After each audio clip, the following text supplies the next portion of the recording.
Hello students, before this we studied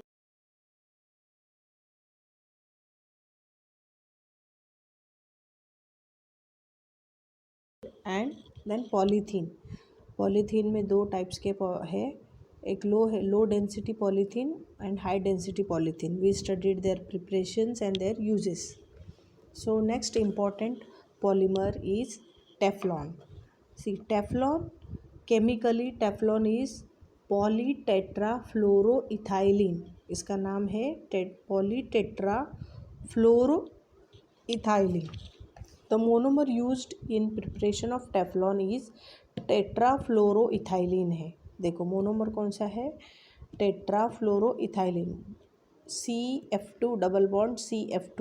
So this is the monomer.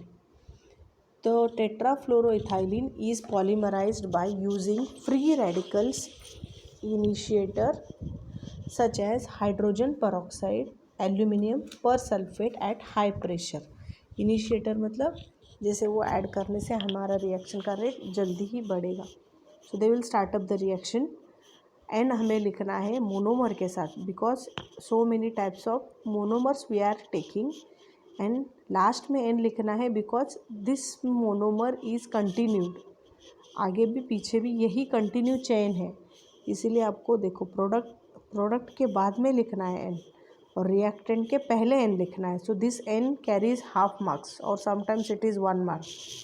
So if it is not written and your reaction is correct, your explanation is correct, but you will not get the marks. So remember that in polymer N we have to write. So tetrafluoroethylene is polymerized by using free radicals initiator such as hydrogen peroxide or aluminum persulfate at high pressure. Pressure high होना चाहिए और peroxide की ज़रूरत होती है यहाँ पे. तो NCF2 डबल बॉन्ड CF2. तो 4 फ्लोराइड है, 2 कार्बन है और दोनों में डबल बॉन्ड है. तो ये इथाइलिन है. इथाइलिन के 4 hydrogen are replaced by 4 fluoride. So it is tetrafluoroethene और इथाइलिन. इसको अगर हम पॉलीमराइजेशन में जाता है, वो पॉलीमराइजेशन होने के बाद ये डबल बॉन्ड ब्रेक होता है और it will continue the chain because it is written in the bracket, square bracket, the dash is put. From that dash the next monomer will join this chain. So that is Teflon. Now properties of Teflons. Teflon is a tough, chemically inert and resistant to heat and attack by corrosive reagent. देखो ये Teflon की property क्या है? It is a tough, बहुत ही कड़क है. Chemically inert. Chemically inert का मतलब है वो किसी केमिकल से रिएक्ट नहीं करता. उसके बाद है रेजिस्टेंट टू हीट. हीट को रेजिस्टेंट करता है. जैसे आप गर्म पानी डालोगे या फिर उसमें कुछ गर्म ऑयल भी डालोगे तो भी वो जल्दी मेल्ट नहीं होगा, जैसे प्लास्टिक मेल्ट होता है. So it is resistant to heat. It will stand by. And attack of corrosive reagent. Corrosive reagent जैसे करोजन नहीं होता इसके ऊपर, जैसे लोखंड या फिर आयरन है उसके ऊपर करोजन जल्दी हो जाता है, वैसे टेफ्लॉन के ऊपर करोजन नहीं होता. तो इसका इस्तेमाल कहाँ पे होता है वो देखेंगे हम. देखो CF bond is very difficult to break. देखो कार्बन और फ्लोराइड के बीच जो बॉन्ड है वो बहुत ही स्ट्रॉन्ग होता है, वो ब्रेक नहीं होता. And remains unaffected bye करोजिव alkali organic solvent. Remains unaffected मतलब इसके ऊपर कुछ इफ़ेक्ट नहीं होता, जैसे कि करोजन अल्कली का या फिर ऑर्गेनिक सॉल्वेंट का.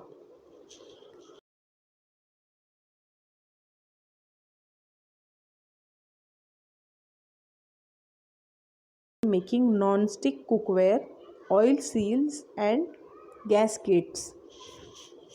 देखो नॉन स्टिक जो होता है हम उसे गरम करते हैं तो भी वो इफ़ेक्ट नहीं करता, उसके ऊपर कुछ डालते हैं तो भी वो. So it will stand to और it will resist to heat.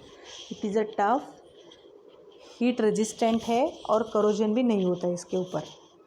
सो उसका इस्तेमाल कुकवेयर्स जैसे नॉन स्टिक के कुकवेयर्स है उसमें होता है.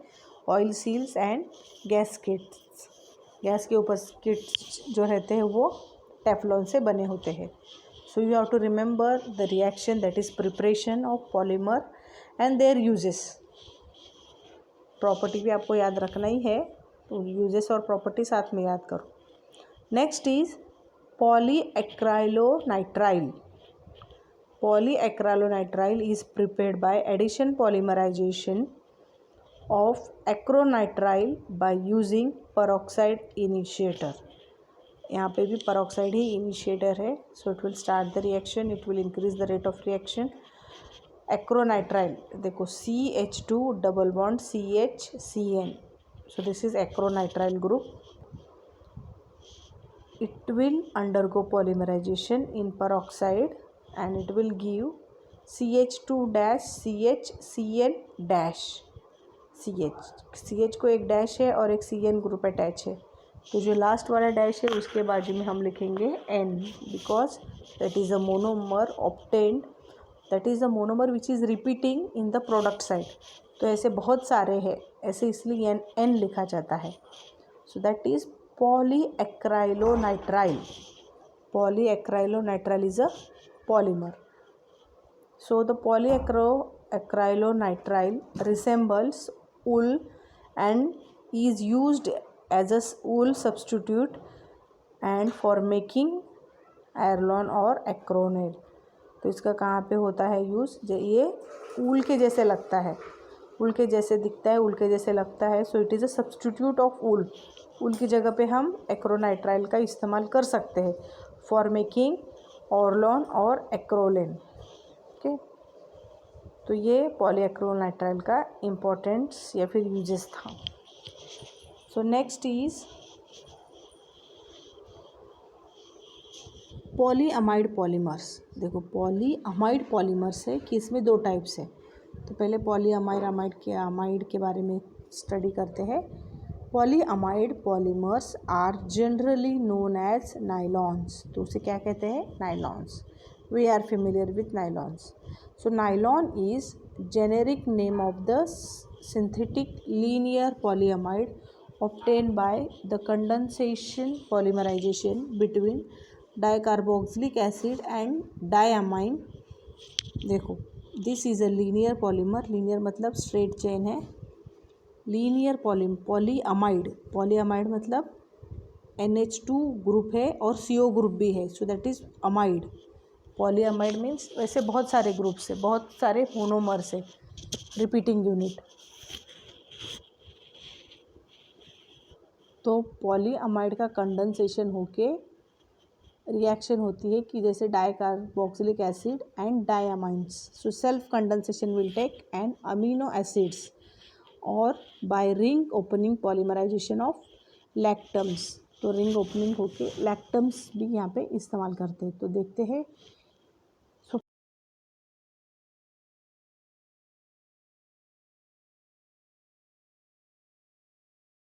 Polyamide polymers are there, that is nylon 6,6 and nylon 6. देखो nylon 6,6 and nylon 6, there two polymers are there and both are different. देखो नाइलॉन 6,6, अब 6,6 ही पढ़ोगे उसे. देखो द मोनोमर्स एडिपिक एसिड, कौन सा मोनोमर है? Adipic acid. And hexamethylene diamine on mixing forms nylon salt, which upon condensation polymerization under conditions of high temperature and pressure give the polyamide fiber nylon 6,6. देखो adipic acid, it is a monomer, it is, and hexamethylene diamine, this is also one of the monomer. Adipic acid and hexamethylene diamine दोनों का polymerisation होता है और ये nylon salt देते हैं. तो देखो यहाँ से वाटर मॉलिक्यूल रिमूव होता है एडिपिक एसिड और हेक्सामिथाइलिन से. तो देखो एडिपिक एसिड का स्ट्रक्चर है HCOC, इसको CH2 4 times, then it is continue COOH. This is adipic acid, 6 member carbon. And hexamethylene diamine, 6 time methylene group है और डायमाइन है, 2 अमाइन ग्रुप है. तो दोनों की स्टार्टिंग में NN लिखा है because they are monomers. Now one intermediate step is there, that is they are forming the nylon salt. ये दोनों को कंबाइन होते हैं. कंबाइन कैसे होते हैं? जैसे कि वाटर मॉलिक्यूल रिमूव करते हैं.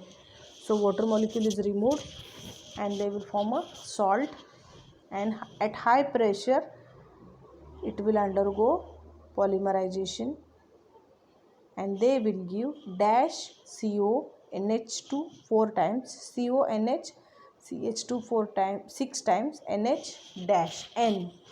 देखो एक बार CH4 है, CH2 4 टाइम्स है, CH2 6 टाइम्स है. तो ये डिफरेंस आपको याद रखना है. You have to put N at the end. The numbers 6 in the name of this polymer stands for number of carbon atoms in the two bifunctional monomers, namely adipic acid and hexamethylene diamine. Nylon 6,6 is high molecular mass, that is 12,000 to 50,000 unit.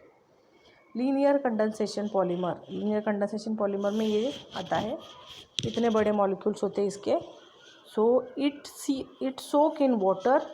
It is used for making sheets, bristles, or for brushes, surgical stretchers and textile fabrics. तो इसका देखो use कहाँ कहाँ पे होता है.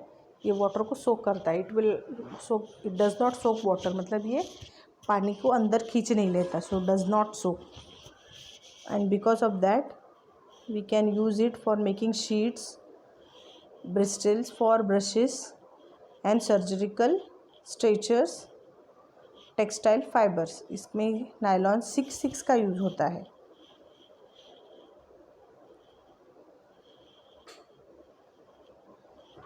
Then we have nylon 6.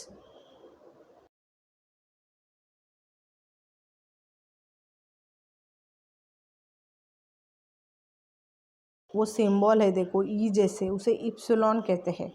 Epsilon caprolactam is used और it is heated with water at high temperature.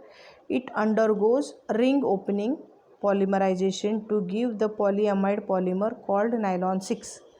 देखो ई कैप्रोलैक्टम, ये जो स्ट्रक्चर है, it is a 7 membered ring in which one NH molecule is there and one CO molecule is there. Okay, so water molecule is removed from this and it is forming. देखो यहाँ से एक water के लिए एक oxygen CO से remove हो, CO है एक तरफ और एक तरफ NH है. ये जो CH2 है, this is going to means water molecule is used over here, heated with water. So ring opening होता है. कहाँ से ओपनिंग हो रहा है? देखो CO जो ग्रुप है एक एंड में जाता है और NH जो ग्रुप है वो दूसरे एंड में जाता है. So they will open up in this way NH at the one end and in between CH2 5 times, then CON dash is the nylon 6. So this is the reaction in which you have to write down E caprolactam and nylon 6. तो reactant और product का नाम होना चाहिए. The name nylon 6 is given on the basis of 6 carbon atom present in the monomer unit. 6 carbon atom present है, इसीलिए उसको nylon 6 कहा जाता है. और वहाँ पे 6 दोनों मोनोमर में 6 कार्बन एटम थे, इसीलिए नायलॉन 6 कहाँ गया? अभी नायलॉन 6 है, only 6, because this monomer is containing 6 carbon atom. Due to its high tensile strength and luster, nylon 6 fibers are used for manufacture of tire, cords and fabrics and ropes. देखो nylon 6 कैसे है? ये tensile strength है, उसका धागे जैसा thickness बहुत अच्छे से रहता है, जैसे थ्रेड के माफी. So lustre nylon fibre 6 are use for manufacture of tyre cords, fabrics and ropes. तो रोप धागा वगैरह बनता है, ये नायलॉन 6 से बनता है. So today you will write down the preparation of nylon. Teflon का लिखो पहले, टेफ्लॉन के बाद nylon 6 and nylon 6. You will write down preparation और रिएक्शंस, एंड देन ये जो नायलॉन 6 के स्ट्रक्चर रिएक्शंस लिखो, उसकी यूज़ भी लिखो. So you will do this.